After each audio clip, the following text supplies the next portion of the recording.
Welcome to the Ultimate Seattle Sports Show, coming to you from our perch at the Slalom offices overlooking what they're calling Seattle Stadium during the World Cup, and it is Lumen Field to all of us that know it. Alongside Chris Egan, I'm Paul Sylvie. Chris, I know we're over here excited about this, and you see this fans just packed out in front waiting to get in. Let me put it in perspective, Paul. You've been covering sports at King 5 for over 3 decades. I've been there 26 years, been watching sports in this great state of Washington since 1973. We are witnessing on this day, Paul, what could be the most watched sporting event in Seattle sports history.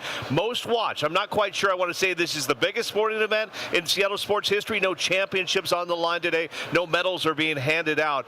But when you consider the entire world will be watching this match, it's going to be 9 p.m. in Paris. They'll be packed in the bars in Australia. I mean, this is it, and Seattle's on display and looking awfully good. The streets are alive. They are packed. There's energy out there. It's going to be fun. Yeah, it is a beautiful day for anything you want to do in Seattle, especially for a World Cup match. And, you know, Chris and I had our own little march to the match here about an hour ago. Let's go down and check out the Australian fans marching to the match as Christian Balderas joins us from the streets. He's along for the ride. Christian? Hey guys, it's a bit hard to hear because the energy out here is just so electric. I mean, people are just having a great time. It's absolutely contagious. So right now, we are marching to Seattle Stadium. It feels like thousands of Aussies, or like to call themselves the Socceroos. Honestly, let's just take this in for a second. It is awesome. Let me step out of the way.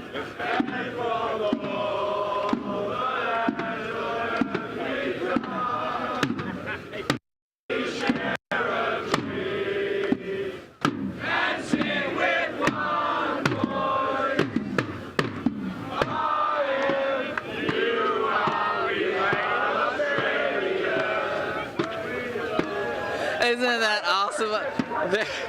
Their energy is just infectious, guys. A lot of people are talking about Australia being the underdogs, but people out here, they're saying that, you know what, they're just going to embrace it, and they're going to surprise Seattle and really the entire world. Let's see if we can talk to some Aussies right now. If you can follow me this way, Andy, our photographer here. Let's step to the side. There's a guy in a kangaroo costume that I just have to get. Can I talk to you? You're with the local NBC station. What's your name? Damon. How are you feeling out here today? Buzzing. And I gotta ask you about your costume here. Aussie on top. Where are we hopping to right now? How's it going? Hopping to the top of the ladder! Yay! Aussie! Let me ask you something. A lot of people are talking about Australia being the underdogs. How do you feel about that? I'll take that. We're an underdog, but we'll be on top. Underdogs on top. Come on, you Aussie cats! Come. You heard it here, guys. Aussies saying that they're going to be out on top. It is a sea of yellow and green out here. It's getting a bit loud. I mean, honestly, it's been loud all morning. You can't help but root for these guys. I'll send it back to you. No, Christian. No, it's USA, baby. It's USA. Come on. Well, thank you, Christian. We appreciate that. You know, we were walking over, Chris. We saw there was a mass of people getting ready for that march, and a whole lot of yellow jerseys over there. And obviously, they're just starting to heat up a little bit. Well, and we just saw what great reporters do. Sometimes they just stop talking and let the moment happen in front of them. Good stuff from Christian. I will say, Paul, there are a lot of Australian fans out there, and I've heard a lot of Americans say we're the best team, and sure, when you look at rankings, they are better. We're going to talk about this match, though. Australia, a very good team, had a nice win in their first match, so they're going to be dangerous. This will not be an easy match for U.S. Yeah, that's right. U.S. is ranked 15th in the FIFA rankings, and Australia's at 22 as they go into this match today, so certainly going to be a good matchup. We'll break that down a little bit further as we take a look at what's on tap for today's show. As we get closer to the high noon kickoff between the U.S. and Australia, we'll hear from Sounders' Christian Roldan, a member of the U.S. team, as well as 4-time U.S. World Cup goalie Kasey Keller. Fans of both teams teams marching to the match. We saw the Aussies on the way, the Americans soon to come, and the Mariners get a dominant game from Brian Wu in their win over Baltimore. We'll talk about that one. Look ahead to the weekend series with the Red Sox. We also have former MMA champion Demetrius. Oh man, the Mighty Mouse is in the house. For sure. Mighty Mouse is in the house. UFC fans, we got soccer fans. We talk about both these sports. Soccer, the most football, the most popular sport in the world. MMA, pretty popular as well. So great to have Mighty Mouse on the big show today. Yeah, well, all right, let's stay with some soccer as we get going here. The Americans get some good news ahead of the match. One of their biggest stars, Christian Pulisic, will be available for today's match. Whether he'll start the match is yet to be seen. Probably a game-time decision. Pulisic had a strong performance in the opening 4-1 win over Paraguay, but left that game at halftime with a calf injury. The Americans can win their group with a win over Australia today and a loss or a tie by Turkey later. That would put the U.S. through to the round of 32. U.S. team trained at UW yesterday, a place very familiar to former Husky and U.S. team member Christian Roldan. He's happy Seattle gets to hold an event of this magnitude. For us to be able to finally have a game here, it's wonderful. And again, the city of Seattle is such a sports town. They celebrate their teams. And I'm excited to see the city of Seattle come out and show that not only to us on the field but to the world. Christian Roldan, former University of Washington player. He knows about playing big matches here. He's played in plenty of them for the Seattle Sounders.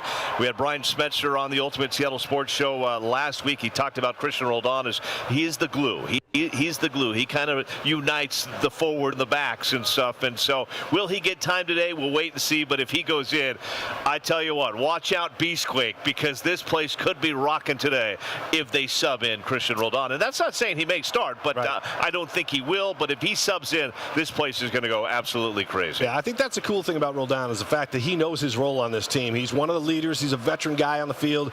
If he gets in, great. But he knows he's fine working in practice and showing these guys around and doing the best he can as a role player for this team. So yes, as Chris said, it would be huge to see him step on the field even in the final minutes of this match. Hopefully a little cleanup time as the U.S. has the lead. But the U.S. has had its problems against the Australians in the past. The Americans beat them back in October. That win snapped a 12-match winless streak against the Aussies. Coach Tony Popovich has a lot of respect for the U.S. squad. Their technical build-up, slower build-up, fantastic possession. I think the US team has a good mix of the two. Very powerful, very athletic. So we know it will be a different type of challenge. Playing the host nation here as well is a wonderful challenge, but also a wonderful opportunity for us. You know, we talk about the rankings again. The FIFA rankings have the U.S. at 15, moved up from 17, and then Australia sitting at 22, and they had the nice win over Turkey 2-0 in the opener. So listen, this Australia team is an athletic team. It's going to be an interesting matchup for sure. Well, coming up in the second half hour of the Ultimate Seattle Sports Show, we're going to talk about the U.S.'s weaknesses, and just to tease ahead a little bit, the concern is defense. And you know, they haven't had a clean sheet in a long time. And can Australia attack? They have some speedsters up there, Paul, that are going to run from start to finish. They're going to go a full 90. It's going to be interesting to see how U.S.'s defense reacts to that Australian attack today. Yeah, and in the past, the Americans have had great goaltending, you know, but you know, Kasey Keller is one of those guys. 1997, 99, 2005, Kasey Keller was named the U.S. Soccer Athlete of the Year. The former Sounders star played in the World Cup 4 times, representing the U.S. at the Olympics as well. He knows about big games. Here's Kasey Keller's thoughts on today's match against Australia. I really hope the U.S. are able to build off of that first game,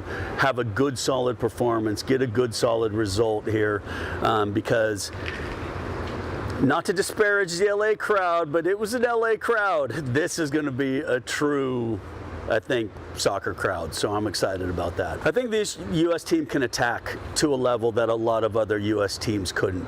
You know, a lot of times it was about, okay, let's let's hold on a little bit. Let's be competitive. Let's be a little more conservative. Let's try to keep, in the matches, score off set pieces, get the odd counterattack, where this is much more progressive in possession, much more dynamic at times with the ball. And again, it's kind of hard to judge a little bit off of that first game because it was such a tremendous first half performance. But and I think in the build-up, in the 20 months building up to this, there were a lot of inconsistencies in player, in performance. So now it's about kind of just settling back down, get the emotions out of that great performance and realizing you have to do it all over again. Now, this tournament's a little different than other World Cups, 48 teams, which meant more groups, which spread the matches out. Normally, you're talking about a 3-4 day turnaround before your next match. We're talking about a 6-7 day turnaround. So it also gives players time to recover, and it gives players time to recover both emotionally, either from a high or from a low. All right, dissecting a little bit of what Kasey Keller just said, I'll begin with his thoughts on the match being played here in Seattle. Says it's going to be a different crowd, a different atmosphere than they saw in the first match, and it will be. I mean, Paul, we've said this is Soccer City, USA. No offense to our friends down in Portland, but this place, they love soccer. It's great that we're able to showcase the great city of Seattle. So it is going to be a soccer crowd in there from, it's packed to the rafters. I also want to talk about just days off, and you mentioned Christian Pulisic being available to play. If you're only playing 3 days from now, maybe that's different, but when you have 6 to 7 days off, you've got more time to rest, rehab, and get ready for the next match. Yeah, can you imagine? I mean, this guy's chomping at the bit because this game is huge. I mean, to be able to win this game and have the potential to advance into the round of 32, which is the beginning of the knockout round, would be huge. So if this game is in question today, I would imagine that Pulisic's going to do whatever he can to get on the field. But I think, Chris, we're probably going to see him right out of the gate. I really do. I do too. Why not have him out there right away? He's not used to subbing in. Get him on the field right away. Feel that energy. Ignite this crowd. If you go up early, then you bring back your backs. You protect that. And I don't know. It's going to be really hard to keep Pulisic, Captain America, off the field on this day. Yeah, he is certainly one of the biggest stars on this squad. We know Lumen Field will be rocking for this one, especially if and when the U.S. scores. You might remember just last summer, Lumen Field set a single game attendance record with 69,314 fans packing that place across the street for the Leagues Cup final between the Sounders and Lionel Messi. He could come back, Paul. Wouldn't that be something? Oh my God. A knockout round with Argentina here? Wow. Christian Roldan remembers the feeling during that match and tried to relay a little bit to his teammates of what they can look forward to when they take the field today. I told them to expect a very loud crowd. I expect them to expect an energized crowd, a crowd that hasn't seen the United States men's national team in 10, 11 years. This is a city that's ready to host these types of events. From the march to the match to how loud the stadium will be. Hopefully the boom boom clap. I think the city of Seattle is going to create that advantage for the United States men's national team.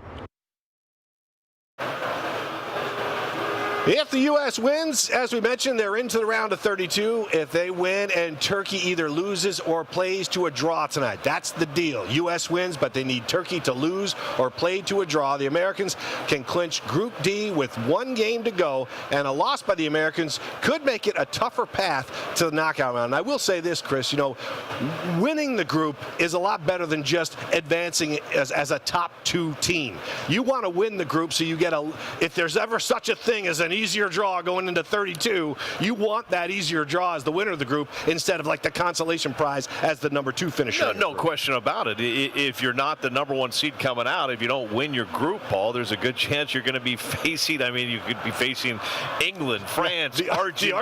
The Argentinas of the world, right out of the gates. And obviously to win the entire tournament, you have to beat everybody, but you'd rather maybe face them a little bit later on and make a historic run if you can. I love how Christian talks about just the atmosphere here, what he's expecting. And Paul, when you go back, I started off this show saying this could be the most watched Seattle sports event of all time. And this is a city, Paul, that's had 3 NCAA Final Four tournaments, 3 All-Star games, MLS Cups in 2009 and 2019, NFC Championship games, baseball playoff games. I mean, this city has hosted a lot of things. The Goodwill games, we could go back to that. So just to kind of put a stamp on this day, how big it is, I mean, it's going to be pretty impressive. Yeah, because you're focusing on viewership, and that's huge. Because Kasey Keller, you know, every time you get together with him, you talk about, the Super Bowl. He's over, catch him over there during a Seahawks game, and he just laughs at the fact that people think football is such a massive sport in the world, and that the World Cup viewing dwarfs Super Bowl viewing, and we're going to see that. And I think Seattle sports fans are getting a feel for just how, even because there's a lot of non-soccer fans out there, there's a lot of soccer haters out there, but you cannot deny what you're seeing here in Seattle and across the U.S., Mexico, and Canada. The fact that this is just drawing so much attention. It is a massive event. And we can't paint the picture enough. Downtown Seattle is packed. The streets are lined. The bars are packed. The restaurants are busy right now. I mean, they've been serving beer all morning long, all night long. I don't know how some of these people are even going to get home tonight. But I don't know when we threw to Christian and the march to the match was beginning, it felt like those guys had been drinking since 5 a.m. I don't know if they remember the words. I was going to say, I thought their chant was a little slow, I'll be honest with you, Paul.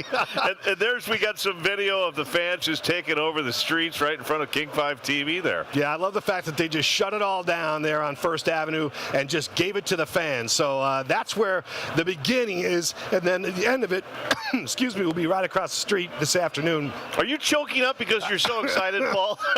Raising my voice here with you, trying to keep up with the excitement, but again, it's going to be a lot of fun.